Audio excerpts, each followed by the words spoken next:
In this video, we're going to show you how to create a text tween. So I started an ActionScript 3.0, and here's my blank stage.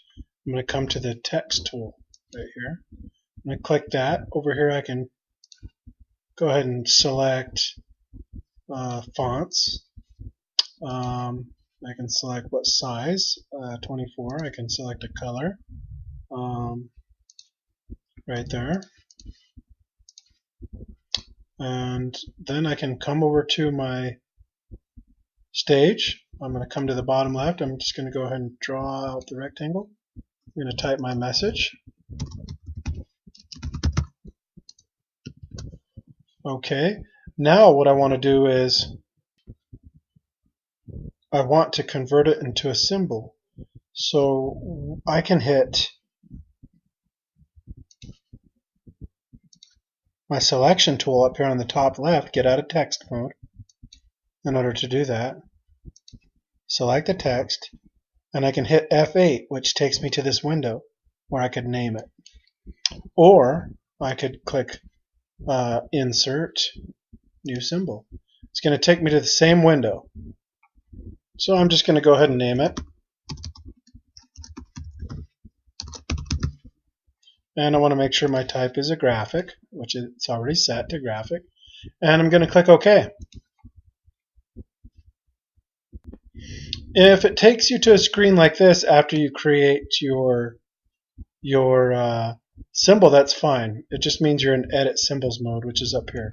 Just go ahead and click Scene 1, and it takes you back to your regular stage that you're at. At this point, you're going to want to go ahead and go into your text, just right-click it, and then click Create a Motion Tween. Notice how the circle popped up and some motion highlighted blue color right here in your timeline.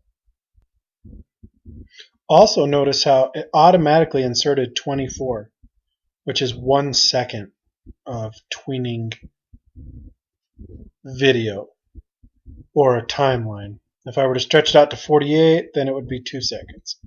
Now I'm going to go ahead and I still have this selected, this tool, selection tool selected. I'm going to go ahead and take my text, and I'm just going to drag it all the way up here to the top right hand corner. Notice the one setting down here and then the last one up here, and it tweened everything automatically, flashed it in between. So now what I'm going to do is I can come to my free transform tool. I click that, and now I can control the box here, and I can make the text larger by dragging it out, adjust it a little bit. Next, I can reselect my selection tool, and I can hover over until I see my arrow with my little curve below it, and then I can click, and I'm going to drag out just like that. I'm going to let go, give it a little curvature. Next, what I'm going to do is I'm going to go down to my timeline. I'm going to make sure I'm at what I want it to be. I've got my font starts to get bigger. Okay. Now what I want to do is take it back to 1 here. I'm going to click make sure I have my selection tool, and I'm going to click my text. And the properties panel will change with more options. I want to click the color effect, style, brightness. Now it gives me some options to change the brightness. See, if I go negative, it gets blacker. Go to 0, it's at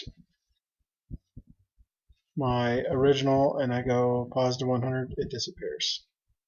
So what I'm going to do, make sure I'm still in frame 1, and I'm going to set that brightness all the way to 100%, which you can see is making it invisible. Now what I want to do is I want to drag my timeline all the way to 24. I want to let go, and I actually want to select my text. It's invisible, remember. So just click up here, and you'll get the same option, back to your brightness. And I want to take that one actually, and I want to adjust that. And adjusting it to 0 will take it back to its original color. So you can see where I drag my timeline and it fades, starts off invisible and it starts fading in to my nice font. And now, although I'm still invisible, down here at frame 1, I want to go back to frame 1, and if my text is selected still, my properties window is going to give me more options. But I actually want to select 1 on my timeline, and I'm going to set a rotation to it. I want a rotation of clockwise to begin, rotating twice. So I put 2 times under rotate. Now I drag my timeline and you can see I'm getting 2 complete rotations by the time it lands by setting the rotation to clockwise. I could set it to counterclockwise if I wanted.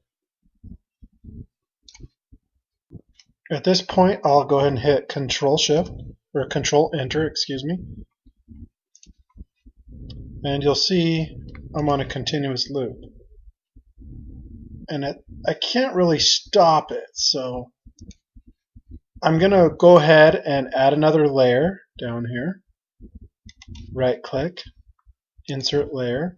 So I now have a layer 2. Within the layer 2 I could do a stop action.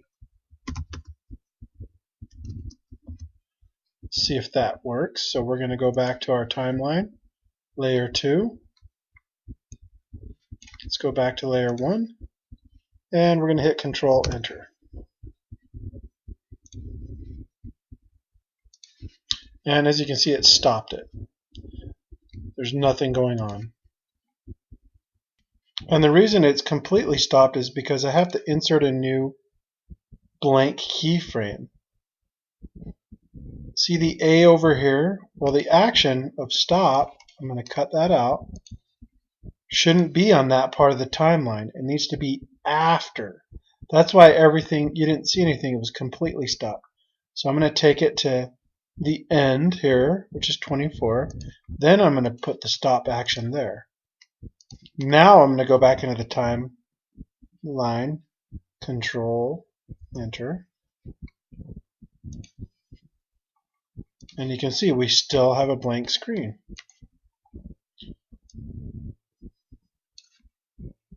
Control Enter.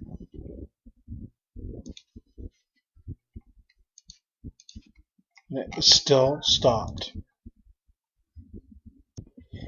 And the reason why is because simply did the same action of pasting in the stop. I'm going to cut it out, and I have to insert a blank keyform in order to get it to work this time. So I'm going to insert a blank keyframe. Now I'm going to go into the actions, and I'm going to put in the stop code. Go back to the beginning, hit Control Enter, and now you can see it's visible and it stopped. So the key is, and you can see the A is now after 24. Remember, it inherits anything up here. So it stopped when I inserted it up here. I had to insert the new blank keyframe, then come into actions and paste the code, the stop code into actions, which is visible right there. If I come over here and I click and I go into actions, there's nothing in that action. It has to be over here in a new blank keyframe. And the moral of the story is pay attention to where you're at in your timeline and where you're at keyframe wise, blank, because of those rules. Do not allow it to confuse you.